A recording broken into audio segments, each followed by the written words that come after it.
Përshëndetje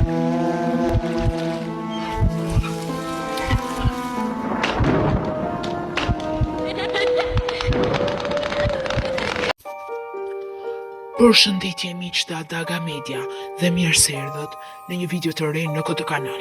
Sot është Halloweeni. Mos bëni zhurmë, sepse sot kam vendosur që t'ju tregoj disa histori të frikshme që kam gjetur në ChatGPT, besoj që e njihni të gjithë.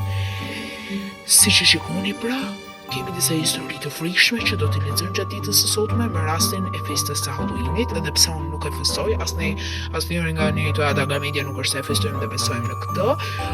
Kështu që le të vazhdojmë me një herë pa humbur kohë me këtë histori dhe pse jo për t'i komentuar. Historia e parë është shtëpia e frikës në Berat. Në lagjen Mangalem, shumë beratas tregojnë për një shtëpi të braktisur ku asnjë njeri nuk ka qëndruar më shumë se një natë. Në vitet 90, një familje tentoi të jetonte aty, por çdo natë dëgjonte zëra që thërrisnin emrat e tyre, orë që binin vetë dhe hapa në korridor. Pas disa javësh, familja iku e tmerruar. Sot shtëpia është ende bosh dhe fshinjët thonë se dritat ndizen vetë në mesnatë. Që nga një histori e frikshme me të vërtetë, unë mezi jam duke u dridhur, ndërkohë që jam duke lexuar këtë histori sepse kam frikë se mos më dalin në ëndër. Por s'kemi që të bëjmë, është misioni unë këtu në Adaga Media. Një histori e frikshme, kjo shtëpi pra është e pushtuar nga gjindut, me sa kuptojmë. Vazhdoj me historinë tjetër, zëri nga pisha e madhe Shiak. Atëherë vazhdojmë një herë pa humbur kohë. Në fshatin Gjepalaj, banorët tregojnë për një pishë të madhe ku sipas dëshmive dëgjohen britma femrash natën. Një burr që kalonte me biçikletë në 2004-ën tregoi se pa një hije të bardhë që lëvizte rreth pemës dhe që i folje me zë të ulët. Mos kalo më këtu. Ajo kthye në shtëpi me temperaturë të lartë dhe nuk doli më kurrë, vetëm pas perëndimit. Ua, një histori dresëruese dhe shumë e frikshme. Me të vërtetë, nuk e di pse e bëra unë këtë mision, se cila është diku tjetër, por gjithsesi, kemi për të sfiduar këtu në Adaga Media pak. Vazhdojmë me historinë tjetër. Atëherë nuk besoj, ndoshta mund të jenë edhe të vërteta, por ndoshta ka qenë dikush pas pemës, se besoj se pema mund të flasë. Vazhdojmë me historinë tjetër. Shtëpia e vjetër e Tiranës, rruga Qemal Stafa. Në rrugën Qemal Stafa të gjithë që jetoni në Tiranë keni kujdes. Në një ndërtesë të vjetër afër qendrës së Tiranës, në fillim të viteve 2000, fqinjët dëgjonin hapje mbyllje dyerësh, rëntime dhe muzikë e vjetër që vinte nga vati i dytë. Edhe pse aty nuk banonte askush. Policia kontrolloi disa herë, por nuk gjeti asnjë. Sot godina është prishur, por shumë njerëz besojnë se ishte ndërtuar mbi varret e vjetra italiane të luftës së dytë botërore. Tani shtëpia që nga vjetër e braktisur, kështu që edhe mund të ketë shi, me përtej që është e frikshme. Nuk e di, të gjitha ata që mund të bëjnë youtuber ose misioner, të cilët duan pra të sfidojnë veten të shkojnë në një shtëpi të frikshme, me vërtet ata kanë forcë të madhe, sepse unë për vete, pra këtë nuk mund ta bëj. Unë jam vetëm duke i lexuar, imagjino t'i përjetoj në të vërtetë. Vazhdoj me historinë e radhës. Pra, po flas me zë të lehtë për ta bërë pak atmosferën më të frikshme.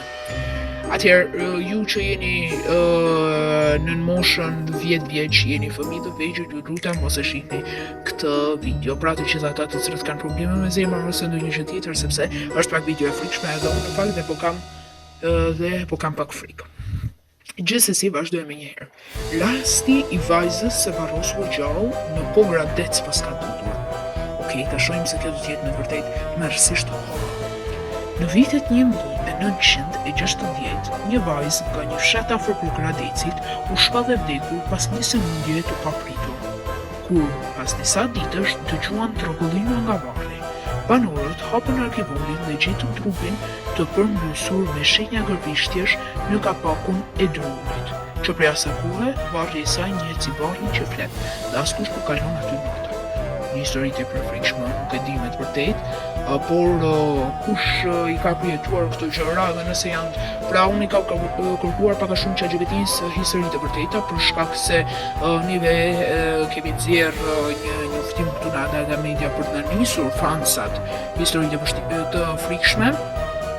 Pra, dhe nëse mundeni na i nisni, sepse do të ishte shumë qejf dhe me shumë kënaqësi do t'i kishim lexuar për t'i dhënë përgjigje dhe komentin ton.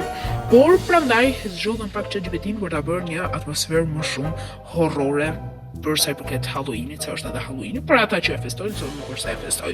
Vazhdojmë një herë. Shtëpia e mallkuar e Gjirokastrës. Kjo ka ndodhur në Gjirokastër. Në një rrugicë të ngushtë të qytetit të vjetër, ekziston një shtëpi ku thuhet se ndodhi një vrasje familjare në fillim të shekullit 20. Çdo pronar që ka bler më pas ka përjetuar fatkeqësi të njëpasnjëshme, zjarre të pashpjegueshme, zhurma metalike nga bodrumi dhe ndonjëherë zëra që qajnë në muret e shtëpisë. Ajo sot është e mbyllur dhe turistët që kalojnë thonë se ndjejnë ftoftësi të pazakontë afër saj. Që ka një shtëpi me vërtet horror e tmerrshme, kështu që të gjithë ata që jetojnë në Gjirokastër, ju lutem mos ju afroni kësaj shtëpie, pra ndërkohë që po ju japim këtë histori, besoj që jeni duke marrë edhe informacione. Mos ju afroni kësaj shtëpie sepse që ka shumë e rrezikshme. Pra, çfarë nuk pas ka ndodhur në Shqipëri? Edhe në Shqipëri unë kujtova në fakt se nuk ka kështu histori horror, histori të frikshme në Shqipëri, por paska ChatGPT-ja na tregoi këtë. Tani sepse radion që ta përdorim. Pak a shumë. Mirë. Që na kemi ndjekur dhe kemi kujdes sepse sot është një ditë horror. Unë nuk besoj, por për të gjithë që ata që e besojnë, pra besojnë kështu. Gjithsesi do t'ju thoya që mos besoni sepse nuk janë ndoshta edhe krejtësisht realistike të gjitha këto histori. Gjithsesi janë histori të frikshme, histori që i përshtaten festës së ditës së sotme, që unë nuk i festoj, por të tjerë që e festojnë, se jo, mos ta ndjekin këtë video. Ishte misioni im, unë e kreva me sukses, tani do shohim se çfarë misionesh do të kemi tjetër këtu në Adaga Media. Like, subscribe dhe shihemi në videot e radhës dhe rubrikat e radhës. Qëndroni me Adaga Media.